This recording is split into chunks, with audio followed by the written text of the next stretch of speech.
দেশের যে মূল সমস্যাটা সেটাকে ডাইভার্ট করার জন্য এই ধরনের আন্দোলনকে তৈরি করা হচ্ছে, এটা আমরা একদিক থেকে দেখি।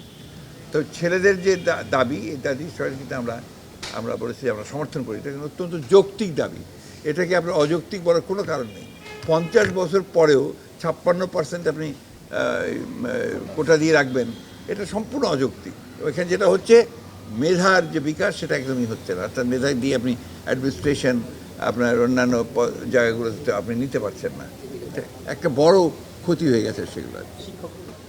শিক্ষকদের ব্যাপারটা, হ্যাঁ, শিক্ষকদের ব্যাপারটা তো অত্যন্ত যুক্তিসঙ্গত, কারণ আপনি এর আগে একরকম কথা বলেছেন, এখন করছে আর বলেছে যে যারা আপনার পেনশন পায় তাদের জন্য দরকার নেই, যারা বাইরের পেনশন পায় তাদেরকে নিয়ে আসতে পারে, ঐচ্ছিক, কম্পালসারি না, এখন তো ঐচ্ছিক করে দিয়েছেন। কারণ হচ্ছে যে সরকারের আর্থিক ক্ষেত্রে যে দুরবস্থা, তাদের টাকা পয়সা সব শেষ হয়ে গেছে বলা যায়, সেইখানে তারা এখন বিভিন্ন জায়গা থেকে সেই পানি নিয়ে আসছে। যেমন ধরেন আপনার অটোনমাস বডিগুলো, অনেকগুলো অটোনমাস বডি আছে যাদের আপনার সারপ্লাস মানি ছিল, বহু টাকা আপনার তাদের কাছে ছিল, সেগুলো নিয়ে নিয়েছে গভর্নমেন্ট, কোথাও কিছু বাকি রাখছে না, সবকে নিয়ে ফেলছে।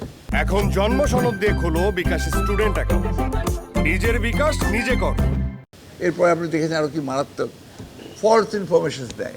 আপনার ওই যে আজকেই পত্রিকায় দেখলাম যেটাতে আপনার 10 বিলিয়ন, 10 বিলিয়ন না, 64 বিলিয়ন, মাফ করবে, 64 বিলিয়ন আপনার বেশি দেখিয়েছে যে রপ্তানি আয়, হুইচ ইজ নট ট্রু। এটা আপনার এখন ওদের হিসাবে বের হচ্ছে সমস্ত। আন্দোলনে নাকি আপনাদের ইন্ধন রয়েছে।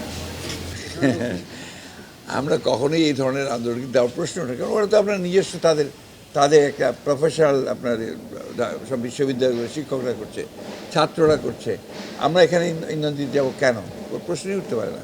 তবে যেটা সত্য সেটাকে সত্য বলবো, যেটা যৌক্তিক সেটাকে যৌক্তিক বলবো, এটা আমরা সবসময় বলছি। তো দেশের মানুষ যে এখনও আপনার তাদের দাবিতে, অন্তত তাদের স্বার্থে যে তারা এখনও ঐক্যবদ্ধ হয়, সেটা আমাদেরকে বরঞ্চ অনুপ্রাণিত করছে।